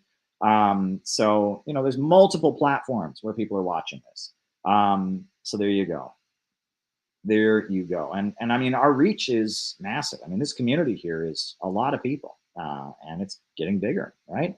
My YouTube channel exploded. I gained 400 subscribers so far in the month of February. Can you believe that? And make sure you're one of them. Make sure you're subscribed. This channel is exploding right now. So that's really, really great. People appreciate the work that we're doing, and we're doing great work. So there you go. The next question I've got here is, if Ukraine is such a distinct nationality from Russian people, why was created by Russia? And look, I've had conversations with this. I've had conversations like this with some of my Russian friends, and I don't know what to say, right? I would never feel comfortable telling a Ukrainian person, you are not a nation. I would never feel comfortable doing that, right? That would not be something I would ever want to do. But I don't know enough about it, right? I really don't. I don't speak Russian or Ukrainian. I don't know about the commonality of the language. There is a feeling among some Russians that Lenin was going around labeling people different nationalities when these were really just different, like, regions of Russia, that they all had the same culture, they all had the same traditions. You know, some regions were underrepresented in the Tsar's government and such, but some people, some Russians do feel, not all, but some Russians that I've spoken to do feel that the Bolsheviks were so into promoting different nationalities that they kind of overdid it, and they exaggerated the national differences to the point that it is possible that some of these different nationalities are not really nationalities. I don't know enough about it. And like I said, if you're a Ukrainian watching, I would never go up to you and say, you're not a nation. I don't know enough about it. And that's not for me to say. But I know there are people. There are also people. I mean, look, the four, you know, the new republics just voted to join with Russia. They seceded from the Ukrainian government. They had the People's Republics, and they became Novorossiya, New Russia. So, you know, there's different questions here. I don't know enough about that, but I understand what you're saying, Farouk. There is an argument that can be made there, absolutely, and a lot of Russian folks, and there are also other folks around the world who do agree with that assessment. I am neither Russian nor Ukrainian, not for me to say. And this war is not over that question. The war is over the fact that Ukraine has been killing the people of the eastern regions for so long. Oh, we got another super chat here, right? Please explain how woke became a negative word, right? As a gay man who's somewhat effeminate, it rubs me the wrong way when so many leftist people I watch harp on the culture war and use woke the same way the right wing does. Interesting. It seems the way they want to make leftism in America more socially conservative. Am I wrong? That's a good question. And that, I guess, we'll just transition, right? We'll just transition right to that. We need to distinguish between leftism and wokeism. And that's why the term woke is used, right? Is because leftism is about historical progress. The terms left and right originated during the French Revolution. After the French Revolution, the king was toppled. And in the National Assembly of France, those who were loyal to the king and the old system sat on the right, and those who were loyal to the revolution sat on the left. And then for a while, the faction on the left, they called themselves the innovators. Leftism is about historical progress. It is about marching forward. And socialism, and communism, and anarchism as political movements were always movements that advocated historical progress. Leftism, in my view, is about historical progress. Wokeism is not. Wokeism is an ideology that is about tearing people down. The philosophy of wokeism is postmodernism that says the only good is deconstruction. It's Derrida. It's, it's about deconstructing social narratives. Marxism has a social narrative. Dialectical materialism, historical materialism, from feudalism to capitalism to socialism to communism. Wokism says there is no grand historical narrative. And anyone who tries to tell you that is an oppressor, and we need to deconstruct. They're postmodernists. They're into deconstruction. Wokism also says that instead of building up the people, raising up the conditions of all, giving priority to people who suffered from historical oppression, people of color, women, etc., but bringing all up, Wokism says, no, no, no, no. It's about finding people who have it too good and tearing them down. Wokism is about tearing people down and subjecting people within the working class to special punishments because they're deemed to be privileged. Leftism is about building a united front, a coalition to achieve real goals. Wokism is about condemning people and cancel culture and trying to divide people against each other, inciting people against their friends, inciting people against their neighbors. Leftism is about getting people to see they have a common interest. Wokism is about getting people to not see a common interest. So wokeism is a destructive ideology. It's postmodern rather than Marxist. It is deconstructive rather than unifying. It believes that human beings are a cancer on Mother Earth, and it wants to reduce the population. It favors tearing things down. It favors, it opposes art that is realistic, and it wants only abstract art. Wokeism is an ideology created by the CIA to supplant leftism. And I think we need to distinguish between the two of them. I am a leftist. I'm a socialist. I'm a communist.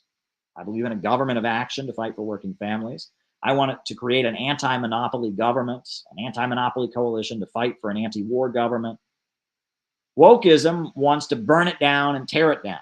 I want a new America for working families. I want a new society to break out of imperialism and rebuild the United States to be a prosperous country where we are cooperating with the rest of the world. Wokeism wants to burn the United States to the ground, kill half the population, and destroy the country because it's an evil, racist settler country, and everyone who waves an American flag is secretly a Nazi, and they've got screenshots, they can prove it. Wokeism and leftism are two different ideologies, and that's why I distinguish the two. It's because what I believe in is optimistic. It is about people coming together, and what I believe in, honestly, is very Christian, right? I believe that, this is the proletarian movement, and what wokes believe in is very satanic. It is about destruction. It is about selfishness. It is about vengeance. It's about punishment. It's about discord and inciting people against each other. It's about unleashing everything negative within people. Whereas what I believe in is about bringing out the best in people, getting people to see what they have in common, getting people to work together, getting people to have compassion for each other, getting people to understand each other and work together for a common goal. So wokeism has a negative character. Leftism has a positive character. Wokeism has a pessimistic character. Leftism has an optimistic character. Wokeism is about hate. Leftism is about love. So I distinguish myself, and I think that wokeism is a helpful word to use because this is something different. William Z. Foster, Gus Hall, Huey Newton, these people were not wokes. They did not want to burn the country to the ground and punish everybody. And I understand there are different understandings of where woke came from. You really want to learn, a great book from my good friend Peter Coffin. Go and read Woke Ouroboros by Peter Coffin, right? And there have been people throughout the history of this country who've used woke to mean good things, right? And that's fine. That's not who we're talking about, right? At this point, the term woke has been co-opted to signify a certain strand of thinking that is very different from what, many people throughout history have used. But we have to break with these people. And if we don't break with these people, we're doing a disservice. Because at the end of the day, if the working class thinks that we're wokes, they'll never follow us. Working class people hate wokeness. And that's not just white people. People of color hate wokeness. Women hate wokeness. LGBT folks hate wokeness. Everyone's tired of the check your privilege. Shame on you. That's racist. That's sexist. Oh my God, I disavow. I saw my friend made a problematic tweet. I disavow them. They're no good. Oh my God, I think this person's a Nazi. He looked at me funny. Oh my God. You know, everyone hates those people. Everyone hates those people. Unless you're one of them, you hate them. People can't stand it. People can't stand it. Working class communities across this country can't stand it. You know, oh my God, my friend goes to church. I think he must be a Nazi. Everyone knows churches are Nazi because they have like Bibles that are like against gay people. Oh my God, my friend must be a Nazi because he goes to church. Oh my God, my friend has an American flag in his yard. Oh my God, he has a flag in his yard. I think he must be secretly in the Ku Klux Klan. Everyone's sick of this. Everyone's sick and tired of it. It's a culture that glorifies. You're constantly looking for someone to tattle on. You're not looking to actually change the world and make it a better place. You're constantly looking for someone you can call out and condemn. You're constantly tattling on people. You're constantly performatively showing how better you are than other people. Wokism is toxic. And if we want socialism and Marxism and communism to be popular, we have to cut ties with it. That doesn't mean we don't acknowledge that racism exists. We absolutely do. We honor the history of the Black Panthers and the Communist Party and the Civil Rights Congress and Malcolm X and Huey Newton and Paul Robeson and we honor that. You know what I mean? Oh, thank you. I've never been to the Valley. So do they actually talk that way in the Valley? You might know. You're from California. I'm not. But you have to distinguish yourself from these people. You have to, because if you don't, no one's going to want to follow you. And the fact that every communist group in the United States, for the most part, has bent over backwards to accommodate this toxic stuff, we have to break with it. So I hope that answers your question, Chris. It's not that we want to sound like right wingers. It's that we want to make clear we are something different. And when these very toxic people come along, and these woke folks are the foot soldiers of fascism. They would like to outlaw tweeting in support of Russia. They are the biggest supporters of Ukraine. They are the biggest supporters of Taiwan separatism. They are the biggest supporters of internet censorship. They want to hang Julian Assange, from a telephone pole. They are against everything that we're for. We want working people to have better lives. We want a better country for working families. They want to punish this country. They want to degrow this country. They want internet censorship.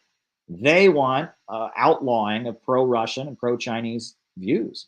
They want to basically set up a low-wage police state in the name of their agenda of social justice. And we have to be at the center of a united front to oppose that. So on that basis, we have to say we're anti-woke. We're leftists. We're socialists. We're communists. We're anti-imperialists. We are not okay with racism. We're not okay with people being discriminated against. We're not okay with oppression. We celebrate the history of resistance to oppression, but we're not part of this destructive cancel culture fascism. We're not part of this pro-war woke makeover of U.S. imperialism. We're not part of that. We're not part of it. And so that's why, Chris, and I hope this answer is good enough for you. But if it's not, I can't satisfy everybody, and I've learned that. I have tried, and that's one thing Haas gave me credit for. He said, Caleb was more than accommodating and nice to the bread tube people, just tried to talk to them. They called him Nazi. They tried to, they basically were inciting. There's videos on the internet, just trying to get someone to kill me, right? To label me a Nazi. And then the next line that they say is, and the only good Nazi is a dead one. They're trying to murder me. Right. And they've character assassinated me. It's like these people, wokes, want to murder us. Not just me. It's all of you too. Right. That's why they're trying to, spread drama about our events. They literally want every member of the Center for Political Innovation, everyone who watches this channel is worthy of death, according to these people. Not worthy of being condemned on social media. They want all of us to die because we think wrong. Okay. That's called fascism. That's called fascism. There's a group of people who want every single person watching this right now to die because we dare disagree about U.S. foreign policy. Those people are fascists. Let's just call them what they are. They are woke fascists. They frame their fascism in this social justice stuff. They want censorship. They want war. They want degrowth and driving down the population. They want a low-wage police state. They want the country to turn into a giant prison. They want all-out war against Russia and China and Venezuela and Cuba. They're fascists, and we should call them out. So there you go. There you go. That's my attitude. So on that note, I am going to end this stream. It's been fun. It always is. I will hopefully be back soon, probably Monday night, I think. Maybe tomorrow. Who knows? If I'm feeling up to it tomorrow, we shall see. It's going to be awesome. Make sure you sign up. If you want to buy me a coffee, you can buy me a coffee. If you want to send a donation, that'd be great. If you want to sign up for the CPI conference this spring, that would be awesome. Hit the like button, hit the subscribe button, hit the notifications bell. It's been fun, everybody. I'm going to put on the closing music tonight. It's been fun. Upsurge in the struggle against U.S. imperialism is now emerging throughout the world. Ever since World War II, U.S. imperialism and its followers have been continuously launching wars of aggression. But the people of various countries have been continuously waging revolutionary wars to defeat their aggression. And while the danger of a new world war still exists, and the people of all countries must get prepared, revolution is the main trend in the world today.